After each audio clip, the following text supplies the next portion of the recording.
Computer का जो है वो लेक्चर नंबर 8 है। आज हमने दो टॉपिक्स को डिस्कस करना है। पहला है रिजर्व्ड वर्ड्स या कीवर्ड्स और दूसरा है वेरिएबल्स। स्टार्ट करते हैं रिजर्व्ड वर्ड्स से। रिजर्व्ड वर्ड्स प्रोग्रामिंग लैंग्वेज में उन वर्ड्स को कहा जाता है जिनका कोई प्री डिफाइंड मीनिंग होता है। लैंग्वेज बनाने वाले ने इन वर्ड्स का मतलब पहले से डिफाइन कर दिया गया होता है। जैसे कि इसकी डेफिनेशन हमें बताती है कि रिजर्व्ड वर्ड्स और keywords are those words which have predefined meaning and can not be redefined. ये वो वर्ड्स होते हैं जिनका मतलब लैंग्वेज बनाने वाले ने पहले से डिफाइन कर दिया कि इन वर्ड्स को सिर्फ और सिर्फ किसी स्पेसिफिक काम के लिए इस्तेमाल किया जा सकता है। आप अपनी मर्जी से इन वर्ड्स का मतलब नहीं चेंज कर सकते। जिसकी कुछ एग्जांपल्स हमारे पास आ जाती हैं, जैसे कि इंट इंटीजर का शॉर्ट फॉर्म है। इसे हम यूज़ करते हैं इंटीजर टाइप का वेरिएबल डिक्लेयर करने के लिए। फ्लोट है, फ्लोट को हम फ्लोट टाइप का वेरिएबल डिक्लेयर करने के लिए इस्तेमाल करते हैं। प्रिंट एफ, इसे हम आउटपुट के लिए इस्तेमाल करते हैं। स्कैन एफ इनपुट के लिए इस्तेमाल होता है। गेट सी एच एक और इनपुट फंक्शन है जो यूज़र से कैरेक्टर टाइप में एक इनपुट लेता है। मेन फंक्शन बनाने के लिए इस्तेमाल होता है। तो ये कुछ एग्जांपल्स हैं आपके सामने रिजर्व्ड वर्ड्स की, जिनका मतलब लैंग्वेज बनाने वाले ने पहले से ही डिफाइन कर दिया है। आप अपनी मर्जी से इन वर्ड्स को चेंज नहीं कर सकते और ना ही इनकी वर्किंग को चेंज कर सकते हैं। इनका जो काम लैंग्वेज बनाने वाले ने बता दिया वो एज इट इज़ रहेगा। तो जहाँ पे भी एक प्रोग्राम में ये वर्ड्स कंपाइलर को मिलेंगे, इनका मतलब वो किसी लाइब्रेरी फाइल से ढूंढेगा जाके, उसे पता चल जाएगा कि इस वर्ड के अगेंस्ट मैंने क्या काम करना है, तो उसके अकॉर्डिंगली वो इंस्ट्रक्शन को रन करेगा। नेक्स्ट हमारे पास आ जाते हैं वेरिएबल्स। वेरिएबल ऐसी क्वांटिटी को कहा जाता है जिसकी वैल्यू कभी भी सेम नहीं रहती, चेंज होती रहती है। जैसे कि अगर हम एक बात करें टाइम है, तो टाइम जो है वो एक वेरिएबल है, हमेशा चेंज होता रहता है, कभी भी एक जैसा नहीं रहता। इसके अलावा एज, आपकी एज जो है वो हमेशा इंक्रीज होती रहती है, कभी भी जो है वो एज सेम नहीं रहती। तो वेरिएबल्स हमारे पास प्रोग्रामिंग लैंग्वेज में क्या है? प्रोग्रामिंग लैंग्वेज में variable is a named location of memory whose value can be changed during the execution of program।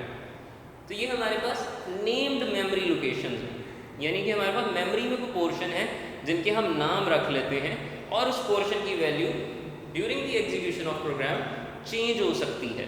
Her step पे आप इसकी वैल्यू को चेंज कर सकते हैं, इसके ऊपर कोई जो है लिमिटेशन नहीं होती। अब वेरिएबल बनाने का तरीका क्या है? सबसे पहले आप उस वेरिएबल की डाटा टाइप बताते हो कि रैम में जो आपको स्पेस चाहिए वो किस टाइप की है, उसमें आपने किस तरह की वैल्यू को स्टोर करवाना है। हमने यहाँ एग्जांपल ली है इंटीजर की, तो उसके लिए हमने लिख दिया इंट। इसका मतलब है कि रैम में जो हमें एक स्पेस मिलेगी, और एग्जांपल ये वाला जो ब्लॉक है ये हमें ए के नाम से मिल गया है। अब इस ब्लॉक के अंदर हम सिर्फ और सिर्फ इंटीजर टाइप की वैल्यू स्टोर करवा सकते हैं, यानी कि नंबर्स, और वो भी वो वाले नंबर्स जिनके अंदर पॉइंट नहीं आएगा, विदाउट पॉइंट नंबर्स। फिर आ जाते हैं नेक्स्ट उसके नाम पे, डाटा टाइप आ गई, फिर उसका नेम आ गया कि किस नाम से वो लोकेशन आप यूज़ करना चाहते हैं, ताकि जब भी आपको प्रोग्राम में इस लोकेशन को यूज़ करना है आप उसके नाम के ज़रिए से उसका रेफरेंस दे सकें। और एंड पे जो है वो सेमीकोलन आ जाएगा। स्टेटमेंट टर्मिनेटर है, सी लैंग्वेज के हर प्रोग्राम की हर लाइन के एंड पे आप एक सेमीकोलन ज़रूर लगाएंगे, जिससे कंपाइलर को पता चल जाता है कि यहाँ पे एक स्टेटमेंट कंप्लीट हो गई है, एंड हो जाएगी यहाँ पे आगे। तो अब यहाँ पे हमने ए के नाम से एक स्टोरेज ले लिया, ठीक है। अब इसको वैल्यू कैसे असाइन करते हैं?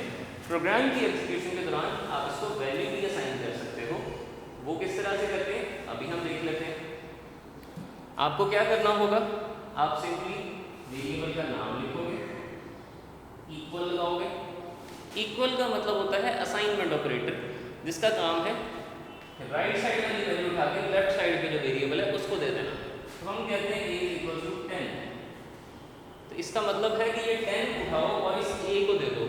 तो बैकएंड पे कंप्यूटर क्या सेल को रैम में जब हमें ए के नाम से स्पेस मिली थी उस पे जाके स्टोर कर देगा। ये तो हमने इंटीजर वैल्यू दी थी, स्टोर हो गई।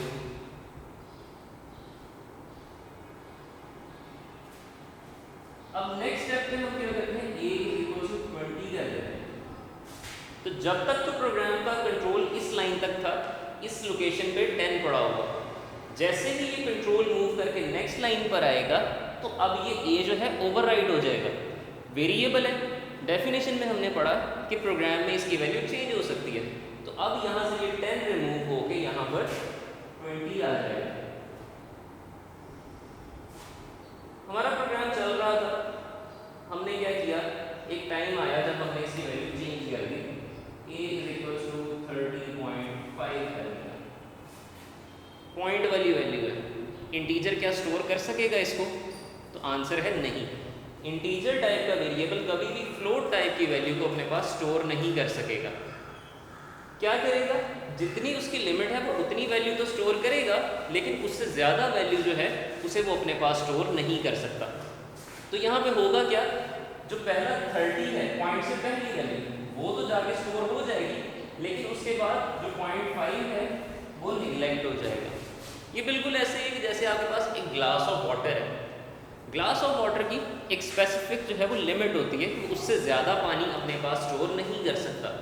तो जैसे ही आप उससे ज़्यादा पानी उसके अंदर जो है वो पोर करेंगे तो क्या होगा, एक्स्ट्रा पानी जो है वो गिर जाएगा। इसी तरह इंटीजर की भी लिमिट है, वो पॉइंट से पहले वाली वैल्यू अपने पास स्टोर कर सकता है।